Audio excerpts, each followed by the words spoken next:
Hey everyone, welcome back to Dev Parkour. In this video, I want to talk about why Agile software uh, project management processes can lead to burnout in exactly the same way that traditional or old school waterfall processes lead to burnout.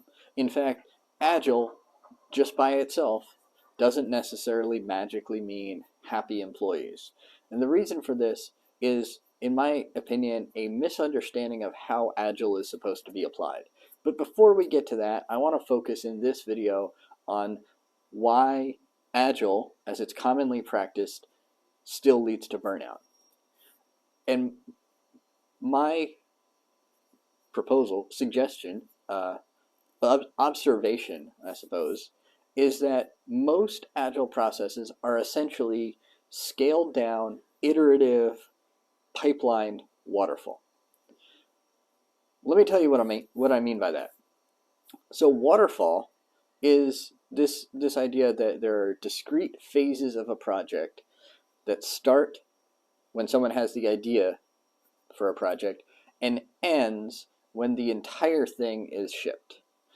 And that whole length of time, maybe it's a year, maybe it's 3 years, maybe it's 5 years, is divided into certain phases.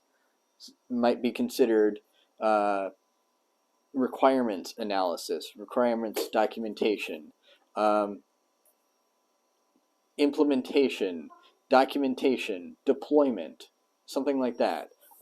Those sorts of phases. But essentially, throughout all these phases, you're trying to answer a series of questions. And these questions are the same whether you're doing waterfall or doing agile. You need a who, you need a particular persona or a particular audience, maybe a set of personas, but typically a specific persona. Um, though in waterfall, since you're doing the entire system, you might have several different roles or several different sets of responsibilities. So you have a who, and then you have a why. You have the purpose for the project. Again, in waterfall, this is going to be a fairly grand purpose. Um, it might be, let's use the example of the glass minnow project that I'd been working on for a while. That was an order management system. So in that case, the why would be to automate the taking of orders, or to automate shipping and logistics and that sort of thing. The what is the thing that you're actually building. So the result of answering the what question would be actual requirements, some sort of design spec that you can hand off from the design team to the engineering team so that the engineering team can actually build the thing, which is ultimately the how, right? The how is, how are we actually going to build this? What classes are we going to write? What functions are we going to write? What code is going to go into that function in order to make it do what it needs to do? And at the end of the how, then in a waterfall process, you would talk about deployment and documentation and that sort of thing, because it is this sequential process, right? So the Agile Manifesto says, you know what, there are some problems with this. And specifically, it's that waterfall takes a long time to get from the original idea, inception, all the way to delivery or deployment, right? And in that time, two things happened. The first is that users had a particular need at the beginning of the idea. And that may or may not be what they still need a year down the road, 3 years down the road, 5 years down the road. And secondly, the users had that need at the beginning, and by not delivering it until much, much later, that's however much time, a year, 3 years, 5 years, that those users aren't getting that value. So two aspects: one, requirements change; two, users don't get value. Those are the two main problems that the 17 signatories of the Agile Manifesto, I'm pretty sure it's 17, that they noticed, and that kind of inspired them to create this Agile Manifesto. However, most implementations of Agile still fall short because Well, those questions still need to be answered. Who, why, what, and how. Still need to answer those questions. But uh, whereas in Waterfall, you answer them kind of sequentially, the idea with Agile is that you kind of evolve them over the course of the entire project timeline. However, that doesn't mean that you're supposed to just shrink them and answer them sequentially, but in a smaller time span. What I mean by that? So scaled down, I mentioned that most Agile implementations are just scaled down waterfall. Basically what we try to do is, instead of thinking about the entire project scale, we try to think about the individual ticket scale. Basically this arbitrary mini project that it still has a who, hopefully. A user story might have a specific person that is an actor. In fact, the user story, the typical user story formula or phrasing is, as a insert user here, I want something. Well, that's your what, so that why, right? So you're still answering these 4 questions. The how is, again, the implementation. You're still answering these 4 questions, but on a much smaller scale at the individual ticket level. That by itself is not necessarily incorrect, though as we'll see in the next video, there might be some better ways to think about that, or more importantly, good ways to think about it. Next up, iterative. So basically what we do is, instead of one long process where we answer who, why, what, how, from beginning to end, we do who, why, what, how, then we repeat the process, who, why, what, how, with another user story or segment of the application. And then again, who, why, what, how, who, why, what, how, who, why, what, how. Okay, that's fine, but now what we have is kind of this 4-step process, and most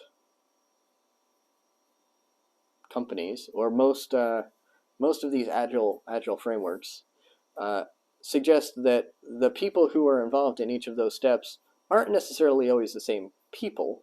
So, but there is some overlap, which is we'll get into with the pipelining part. But if it's not always the same people, that means that as you do this iterative process, some people are involved in the who, and then they might not be involved in the rest of the process, which means what do? Well, everybody else is doing the why, what, and how. Well, I would argue that they should still be involved in the process, but let's say, for sake of argument, that yes, it is entirely true that they might be less involved. There might be less of them to do. The people who are figuring out the who, maybe those are product strategists who are focused on the who, and maybe even the why. Well, probably should be the why. But then when it comes to what and how, they're less involved. What do they do then? Are they involved in other projects? Maybe, but then that means that all your projects are on different cadences, and not everybody wants that. Or do we want people, those product strategists, to instead start looking at the next set of user stories, which is where we get into pipelining. So this is the idea that once you have identified the who for one particular user story, the people involved in figuring that out move on to figuring out the who for the next user story. And they hand off that part of that user story, the first user story, off to the people who are figuring out the why. And once the why is done, they hand it off to the people figuring out the what. And once the what is done, they hand it off to the people figuring out the how, the engineers. Which means that one possible scenario is that engineers aren't involved in the who, why, and what. Or, worse yet, engineers are still working on the how, and they're also at the same time involved in the why and the what and the who of other user stories, and basically context switching between all of these different aspects. And this is what I mean by pipelining. So that while one story is at one stage, another story is at another stage, and they're just kind of stacked end to end like that, which really means we haven't changed what we're doing. We're still doing waterfall. We just took the overall process, chopped it up into little pieces, reassembled it, crammed it together, and then try to stack it on top of each other and hope that people can context shift between a whole bunch of different things. And what we found over the years is that that really doesn't work that much better, because people just get burned out. All of that context switching leads to burnout. And I really think it's because of that pipelined aspect. Because we're trying to pipeline the entire process, it leads to burnout. It leads to not enough time for engineers to think about what they're doing. It leads to, we're trying to aggressively get to the next, implementing the next how before we've really figured out the who, why, and what necessarily, or at least before all of that has been communicated and thought through in a cohesive fashion. It really feels like we're trying to rush the whole process. We've taken waterfall and said, let's take a small piece of the entire process. And since we're taking a small piece of the entire process, we should be able to do that in a smaller amount of time. But also, we still want to ultimately do the entire project. So let's also do the rest of the project at the same time. And that just doesn't work, right? As soon as you introduce the burden of context switching, now you actually need more time than it would just take if a group of people built a requirement stock and handed it off to engineers. There have not, well, I mean, I'm sure there are plenty of failed projects that have come out of waterfall. Waterfall by itself is not necessarily a bad project management process from project management standards. Where it falls short is specifically where the Agile Manifesto wanted to address shortcomings, which is that customer requirements change or user requirements change, and a long-running project doesn't get value into the hands of users early on. So the goal is really to fix those two things. It's not because waterfall is broken or waterfall results in poorly built software projects. Maybe it does, maybe it doesn't, but that's not what the Agile Manifesto was setting out to fix. So I hope you enjoyed this video. I hope this gave you something to think about. If you agree with me, disagree with me, have other thoughts, don't think I went far enough, think I missed something, go ahead and leave a comment down below. I love reading comments, especially about some of my more ranty, if you will, videos. I enjoy doing them. I enjoy sharing my thoughts with you, and I enjoy hearing your thoughts shared with me and being able to start a dialogue. If you share this with your company, let me know how it was received. If you share this with colleagues, let me know if they liked it or not. Or better yet, have them comment down below. If you're not already subscribed, go ahead and click that subscribe button. If you liked what you heard, or even if you didn't like what you heard but still liked that I started the conversation, go ahead and hit that like button. I guess I'm supposed to say, please don't hit the dislike button, but if you really disliked what I said, go ahead and hit that dislike button. That's what it's there for. Either way, I'd like to know what you thought, so go ahead and leave a comment down below. Subscribe, like, all that good stuff. Click that notification bell. Hope to see you in the next one, and have a great weekend. I'm posting this on a Friday, so have a great weekend.